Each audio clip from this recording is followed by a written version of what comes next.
Une remise, celle des prix Shingit 2021, c'était ce matin au cours d'une cérémonie au Palais des Congrès, supervisée par le président de la République.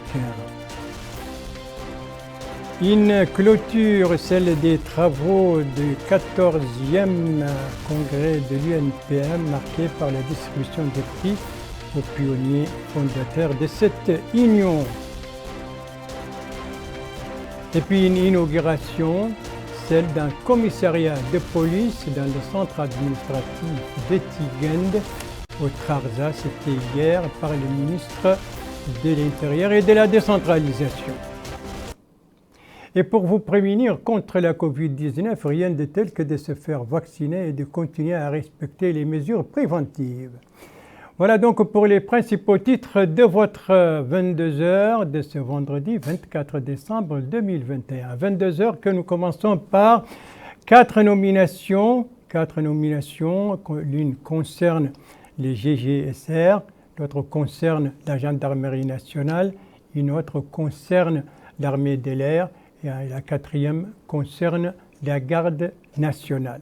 Première nomination, c'est celle du général des brigades, Mohamed Salim El-Haytani, comme nouveau directeur général du groupement général de la sécurité routière. La deuxième nomination concerne le général des brigades, Cheikh Diallo, qui a été nommé donc chef d'état-major adjoint de la gendarmerie nationale. Troisième nomination concerne le général des brigades, Hamadi Ould Mouloud, qui a été nommé chef d'état-major de l'armée de l'air. Et enfin, la quatrième nomination concerne le général des brigades, Yaqoub Mohamed Ali Ould Amar Bayad, qui a été nommé chef d'état-major adjoint de la garde nationale. Voilà donc pour ces nominations au terme de 4 décrets présidentiels publiés aujourd'hui, 4 nominations qui concernent 4 généraux de brigade. Venons-en maintenant aux primés durant la journée d'aujourd'hui. Il s'agit des chercheurs qui ont été primés, il s'agit des prix Shingit pour l'année 2021. C'était ce matin au cours d'une cérémonie au Palais des Congrès, cérémonie supervisée par le président de la République, M. Mohamed Ould Cheikh El-Ghazouani. Alors, combien de lauréats, qui a été primé, dans quel domaine et sous quel slogan a été placé cette année l'édition de 2021? Élément de réponse avec Bokar Baïleba. 20 ans de promotion de la recherche scientifique et culturelle. Tel est le slogan de cette cérémonie de remise des prix Shingit au titre de l'année 2021. Une cérémonie présidée par le président de la République, M. Mohamed Ould Cheikh El-Ghazouani. Le prix Shingit est destiné à récompenser les Mauritaniens et les étrangers qui ont hautement contribué à l'approfondissement de la recherche dans les domaines islamiques, scientifiques et littéraires. Ainsi, le secrétaire général du Conseil du prix Shingit, Bilal Hamza, a inscrit ces distinctions annuelles dans la volonté des pouvoirs publics d'ouvrir la porte devant les chercheurs laborieux dans le domaine scientifique et culturel, afin de relever le défi de l'acquisition du savoir, d'initiative et d'innovation dans un monde où l'indice d'investissement est souvent conditionné par la recherche scientifique et la référence de choix pour apprécier la place des États parmi les nations et les populations. Il a indiqué que le prix Shingit a atteint sa maturité après 20 ans au service de la promotion de la recherche scientifique et culturelle et qu'en raison de l'attention particulière que lui accorde le président de la République, le prix est devenu d'une dimension internationale. Bilal Hamza a indiqué que depuis sa création, les cérémonies de remise du prix Shingit ont connu la présentation de véritables travaux innovants dans les différents domaines qui contribuent au renforcement de la recherche scientifique et culturelle dans le pays et incitent à la saine concurrence entre les chercheurs. Ainsi, le prix Shingit pour la littérature et les arts a été décerné par le président de la République au lauréat Dr Minni Abdelkader Bounama pour son ouvrage intitulé « Les historiens Shingit et l'interprétation de l'histoire ». Le récipiendaire a fait une présentation sur le contenu, les caractéristiques et les approches suivies dans la recherche et de son œuvre. Le prix Shingit pour les études islamiques a été attribué à 3 chercheurs mauritaniens. Dr Mostafa Ould Khatri pour son étude intitulée « La jurisprudence appliquée à la réalité des nouveautés en jurisprudence chez les jurisconsultes de Shingit », Le prix a été remis par le président du conseil du prix Shingit, Aboubakry Nour Ahmed. Dr Sidi Ali El-Qassem Moulay a également reçu son prix pour ses recherches portant sur la théorie de la répartition des richesses dans la jurisprudence islamique, un prix remis par le secrétaire général du conseil du prix Shingit, Bilal El-Hamza. Un autre récipiendaire, c'est le docteur Lematoul Mohamed El-Mokhtar El-Qassem pour sa recherche intitulée Le guide sur les raisons de la divergence entre les jurisconsultes. Pour rappel, le prix Shingit est composé d'une attestation d'appréciation et d'un montant de 5 millions d'ansénoguillas pour le lauréat de chaque discipline.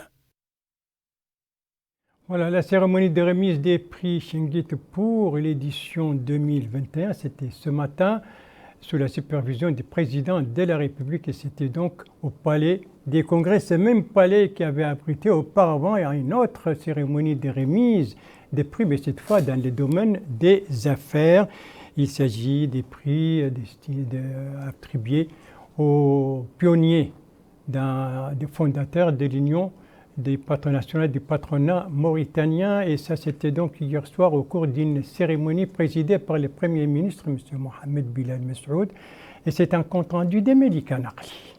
Une cérémonie de remise de prix et de diplômes a été organisée à l'occasion de la clôture du 14e congrès de l'Union nationale du patronat mauritanien, qui a vu la mise en place du nouveau bureau exécutif. Au cours de cette première du genre, un dîner a été offert auquel a assisté le Premier ministre, M. Mohamed Bilal, et un certain nombre de membres du gouvernement. Au cours de la cérémonie ont été distingués des pionniers fondateurs de l'Union, des membres de l'organisation qui se sont distingués par leur action et le prix de la presse économique. Dans son allocution, le président de l'Union nationale du patronat mauritanien, M. Mohamed Zen El-Abidine Ould-Cheikh Ahmed, a brossé un tableau des réalisations accomplies par son institution au cours des 4 dernières années. Il a mis l'accent sur l'appui octroyé par les pouvoirs publics afin que le patronat puisse jouer pleinement son rôle et accomplir sa mission. M. Mohamed Zen El-Abidine Ould-Cheikh Ahmed s'est félicité du climat positif qui a marqué les travaux du Congrès et des améliorations de qualité introduites par les participants, améliorations visant à redynamiser et à diversifier l'action de l'Union.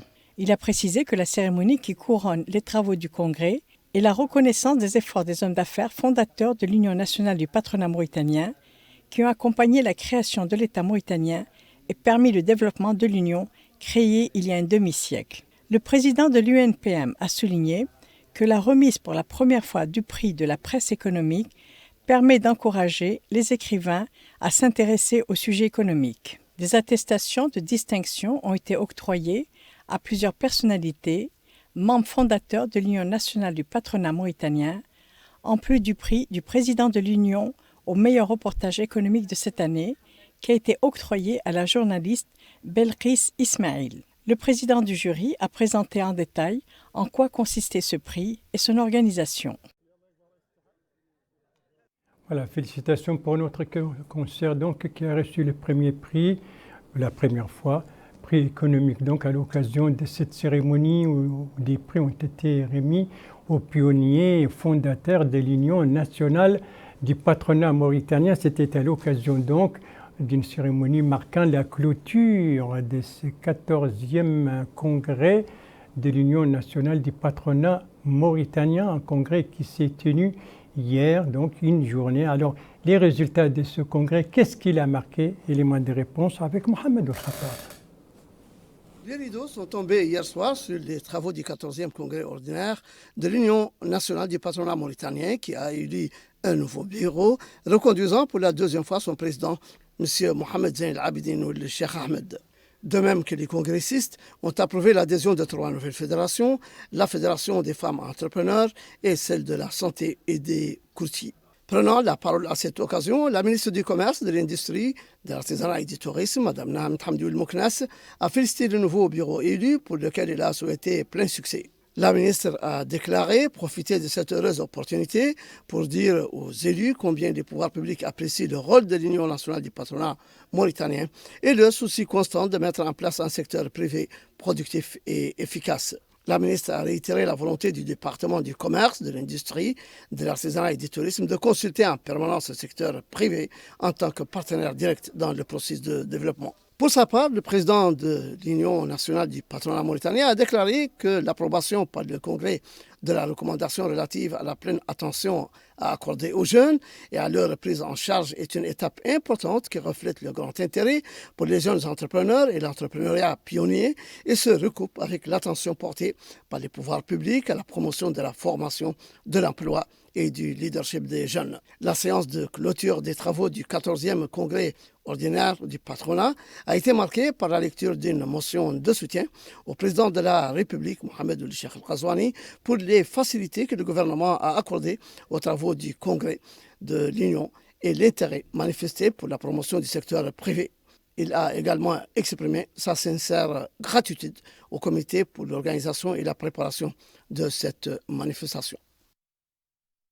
Cette manifestation, c'est donc le 14e congrès de l'Union nationale du patronat mauritanien qui s'est tenu hier et qui a été marqué, je le rappelle, par donc la reconduction pour un second mandat donc à la tête de l'ULPM du président sortant et qui a été également marqué, vous l'avez vu, par la distribution des prix pour les pionniers fondateurs de cette union. Et bien entendu, il ne faut pas l'oublier, pour notre concert de l'Agence mauritanienne d'information pour son reportage donc sur l'économie. Venons-en maintenant aux activités des membres du gouvernement. 3 activités ce soir dans ce journal, dont 2 à l'intérieur du pays, notamment au Trarza et à Nassaba, et une à Nouakchott. Au Trarza, il s'agit de l'inauguration d'un commissariat de police à Tigend, ce centre administratif qui relève de la Muqata'a de Mederdra. Un commissariat donc inauguré hier par le ministre de l'Intérieur et de la décentralisation. Un compte rendu de notre correspondant permanent, Mohamed Ould Bilal.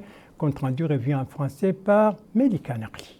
C'est dans l'optique de rapprocher les services de la Sûreté nationale des citoyens qu'a été construit ce commissariat de police dans le chef arrondissement de Tigend, relevant de la Muqata'a de Mederdra dans la wilaya du Trarza. Le ministre de l'Intérieur et de la décentralisation, M. Mohamed Salem Ould Merzoug, a rendu visite à ce nouvel édifice en compagnie du directeur général de la Sûreté nationale, le général Msrar Ould Sidi, en plus des autorités administratives et sécuritaires.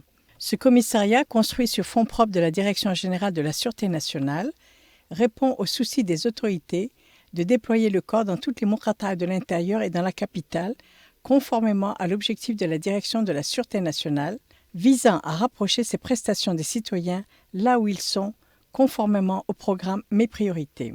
Le maire de la commune de Tigend, M. Mohamed Mustafa Oulebeti, a salué au nom des habitants de la Muqata'a cet important acquis et loué les grandes réalisations faites dans tous les domaines vitaux, conformément aux orientations du président de la République, M. Mohamed Ould Cheikh Al Ghazouani, qualifiant l'entrée en fonction du commissariat de police de satisfaction d'une doléance pressante des habitants de la ville. La coupure du ruban symbolique et le dévoilement de la stèle ont été le prélude à l'entrée en fonction de ce commissariat composé de 2 étages. Le commissariat est doté de tous les services nécessaires pour mener à bien sa mission. Il comprend plusieurs salles, dont l'une pour la détention, le magasin, les bureaux de la police judiciaire, le corps urbain, en plus du bureau du commissaire. Au cours de cette visite, la délégation a pu constater la ferme volonté de la Direction de la Sûreté nationale d'améliorer ses performances au plan sécuritaire tout en rapprochant ses services du citoyen afin d'assurer la sécurité des biens et des personnes sur l'ensemble du territoire national. Un commissariat flambant neuf donc pour le centre administratif de Tigend qui relève de la Muqata'a de Mederdra, un commissariat qui vient d'être inauguré, c'était hier, par le ministre de l'Intérieur et de la décentralisation. Quant à l'activité de son collègue de l'emploi et de la formation professionnelle, elle s'est déroulée aujourd'hui et elle était à Nouakchott. De quoi s'agit-il? Eh bien, il s'agit de la signature d'une convention avec 3 fédérations donc de professions et de métiers. Compte rendu Bokar Baïleba. Cette convention s'inscrit dans le cadre d'un partenariat entre le ministère de l'Emploi et de la formation professionnelle sur des prêts bonifiés au profit des fédérations dont la durée de remboursement est de 3 ans. D'ailleurs, le ministre de l'Emploi et de la formation professionnelle, Taleb Ould Sid Ahmed, a indiqué que la signature de cette convention s'inscrit dans le cadre de la valorisation des métiers et de l'artisanat, conformément aux directives du président de la République, M. Mohamed Ould Cheikh Al Ghazouani, visant à promouvoir les professions libérales, notamment l'artisanat. Il a ajouté que le secteur s'emploie à moderniser les domaines de l'artisanat en fournissant le financement de certains projets générateurs de revenus. Pour sa part, le coordinateur des fédérations, Hamaoul Alumin, a salué la signature de cette convention initiée par le ministère de l'Emploi et de la Formation professionnelle, appelant à davantage de formation. Ainsi, la valorisation des métiers et de l'artisanat est au cœur du programme Mehneti mis en œuvre par le ministère de l'Emploi et de la Formation professionnelle. L'objectif de cette convention, c'est de promouvoir ces métiers à travers le programme Mehneti, qui est un programme qui intervient justement pour le changement des mentalités, le changement des mentalités et la promotion des métiers et des professions. Toutes ces activités s'inscrivent dans le cadre des orientations du président de la République qu'il a annoncé à partir de son discours à Ouadane, mais également aussi qu'il a répété avec les mêmes propos et avec la même force au palais de congrès et pour la troisième fois encore au niveau de la Muqata'a al-Shami. Cette convention, donc, je le disais tantôt, profitera à une trentaine de micro et petites entreprises à travers des crédits avec toutes les facilités nécessaires en termes de taux, en termes de durée de remboursement et en termes aussi de délai de grâce. Pour rappel, le programme Mehneti est un cadre de concertation actif entre les opérateurs de l'emploi, de la formation professionnelle et le secteur privé. L'objectif est de garantir une meilleure adéquation formation-emploi et faciliter l'intégration des jeunes au milieu du travail. C'est donc dans ce cadre de ce programme Mehneti que s'inscrit cette convention qui a été signée aujourd'hui par les ministres de l'Emploi et de la formation professionnelle avec 3 fédérations de professions et de métiers au profit d'une trentaine de petites et moyennes entreprises. La troisième activité ministérielle dont je parlais tout à l'heure, eh bien, elle se déroule à Nassaba et elle est dans le domaine de l'eau. Et c'est une activité donc qui va profiter à 2 wilayas, Nassaba et le Hod et Charqi, donc dans le domaine de l'eau. Une bonne nouvelle pour les populations là-bas. Une activité donc dont les travaux ont commencé. Il s'agit de construire des infrastructures dans ce domaine, des infrastructures dont la construction a été lancée aujourd'hui à Kankossa justement par les ministres de l'hydraulique et de l'assainissement. Et c'est un compte-rendu de notre correspondant permanent Bahibieri, compte-rendu revient en français par Mohamed Khattat. C'est une cérémonie de pose de la première pierre pour la construction de 3 grands barrages, dont 2 à Nassaba, Armimim et Laftah, et un au Hod al-Gharbi, Berbera. Le ministre de l'hydraulique et de l'assainissement, M. Mohamed Hassan El Boukhaïs, a dévoilé la plaque commémorative de cet événement en compagnie du Wali de Nassaba, M. Mohamed Ahmed Mouloud, des autorités administratives et sécuritaires ainsi que des élus. Il a par la suite écouté des explications techniques sur les capacités de ces barrages et les délais d'exécution des travaux, insistant sur les normes de qualité et le respect des carnets de charges. Le directeur de l'hydrologie et des barrages au ministère de l'hydraulique et de l'assainissement, M. Ahmed Zaidan ou Mohamed Mahmoud ou Talib Mokhtar, a précisé à cette occasion que la construction de ces barrages n'aurait été possible sans la volonté de Dieu et la bienveillance du président de la République, M. Mohamed Cheikh Al-Qazwani, visant à trouver des solutions durables pour disponibiliser de l'eau potable à toutes fins utiles, en donnant la priorité à l'identification des sources d'eau et leur protection. C'est donc une orientation stratégique de votre département, a déclaré le directeur de l'hydrologie et des barrages, sachant que notre pays perd malheureusement chaque année des quantités d'eau de pluie estimées à environ 15 milliards de mètres cubes d'eau, faute de l'inexistence de barrages ou de bassins de stockage. Le maire de Kankossa a quant à lui loué la pose de la première pierre pour la construction de ces barrages importants et vitaux, appelant les autorités à renforcer les points d'eau potable dans sa ville. Il importe de noter que le coût de construction de ces barrages est de 90 millions de nouvelles zouguiyas. 3 barrages donc, dont 2 en Nassaba et 1 au Had El Gharbi, dont les travaux ont été lancés donc aujourd'hui par le ministre de l'Hydraulique et de l'Assainissement à partir de Kankossa. Merci de suivre les JTF de Mauritanie. À la suite du journal avec tout d'abord la page médicale consacrée bien entendu à l'évolution de la pandémie de la Covid-19. Ça, c'est une évolution durant les dernières 24 heures et les chiffres enregistrés par le ministère de la Santé, 35 guérisons, 81 nouvelles infections et malheureusement un décès. Et tout cela, si on fait le cumul depuis le début de la pandémie, eh bien, on a 40 389 cas positifs depuis le début de cette pandémie, dont 38 928 guérisons et 861 décès malheureusement. Les chiffres donc depuis le début de la pandémie de la Covid-19, dont l'évolution donc, vous le voyez, ça évolue à la yo-yo, ça monte, ça descend, ça remonte, ça redescend et ainsi de suite. Une évolution qui n'est pas du tout stable, en tout cas toujours est-il que la meilleure arme pour briser la propagation de cette pandémie et de ce virus, c'est toujours la vaccination et le respect des mesures préventives. La vaccination surtout, que les vaccins sont donc disponibles dans les différents centres d'intérêt, donc des centres de vaccination. Malheureusement, on constate un certain recul en ce qui concerne l'afflux dans ces centres de vaccination de la part des populations.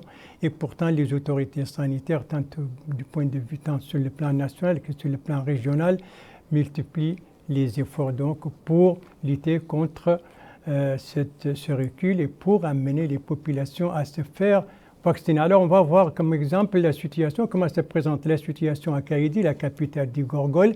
C'est ce que nous dit notre correspondant permanent là-bas, Abdallah Youssoui, compte rendu revient en français par Bokar Bay là-bas. La lutte contre le Covid-19 est sans répit à Kaïdi. Le personnel médical s'emploie beaucoup pour plier le coup du virus. D'ailleurs, la campagne de vaccination bat son plein.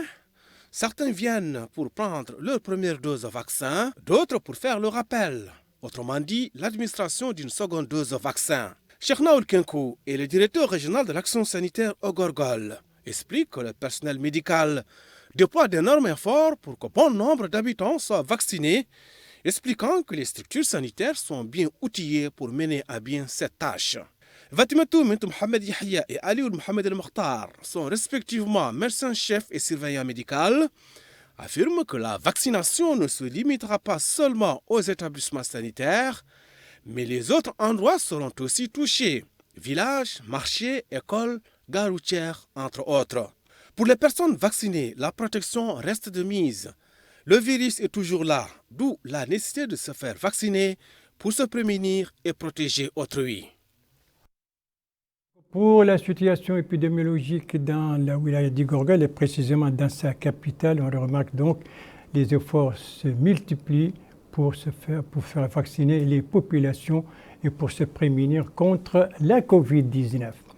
Dernière nouvelle de ce journal, nous amène de nouveau à Tigent, au Trarza Tigent, qui a abrité aujourd'hui un atelier sur les résultats des composantes du PRASM, PRAPS. Le PRAPS, c'est le projet régional d'appui au pastoralisme au Sahel en Mauritanie. Atelier donc d'une journée qui a été organisée là-bas. Compte rendu de notre correspondant permanent là-bas, Mohamed Lemine El Hadi, compte rendu revient en français par Mohamed Khattat.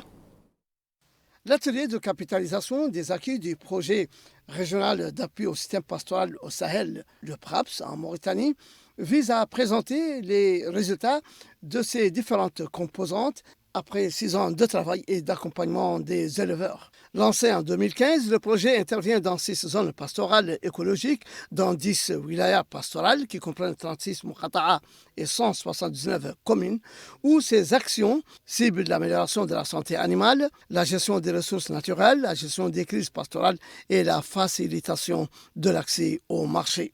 Le conseiller technique du ministre de l'Élevage en charge de la production animale, M. Mohamed Yahya Ouleba, a salué les efforts du PRAPS et la forte volonté politique qui accompagne le projet, permettant d'obtenir les résultats à la hauteur des aspirations et des objectifs. Il a alloué également l'appui des partenaires et acteurs impliqués dans la mise en œuvre du PRAPS.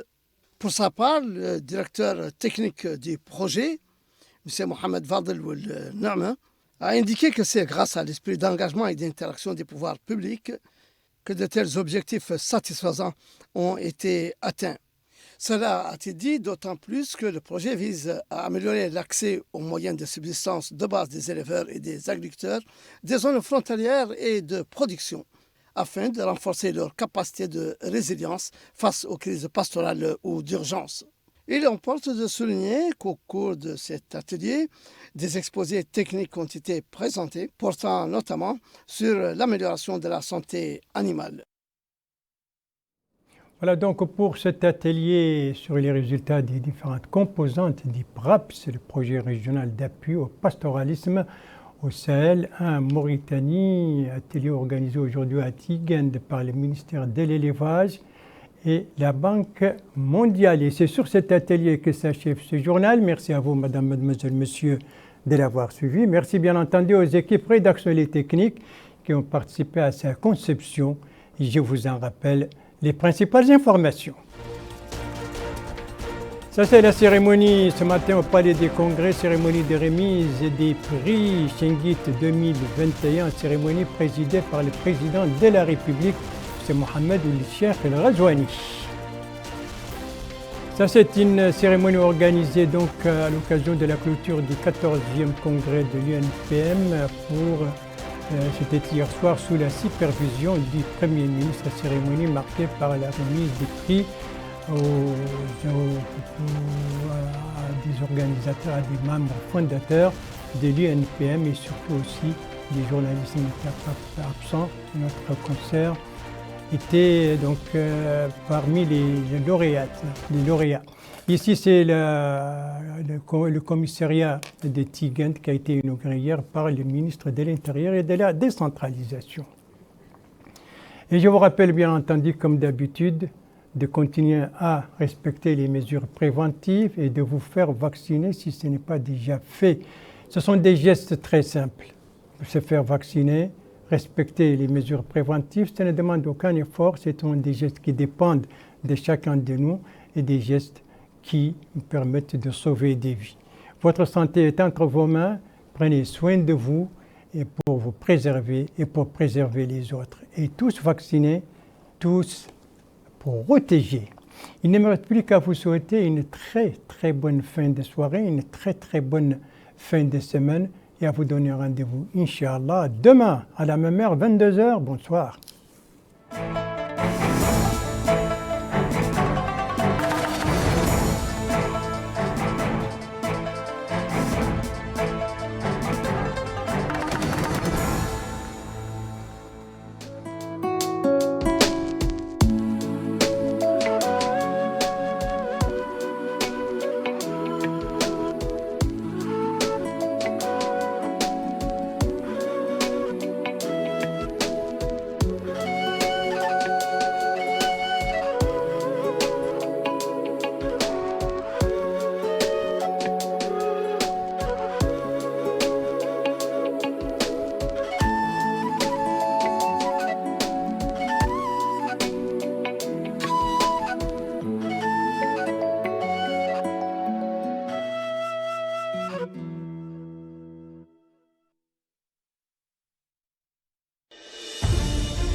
محمد البلال من قرية الرويبين رقم 2 ببلدية توكوماتي.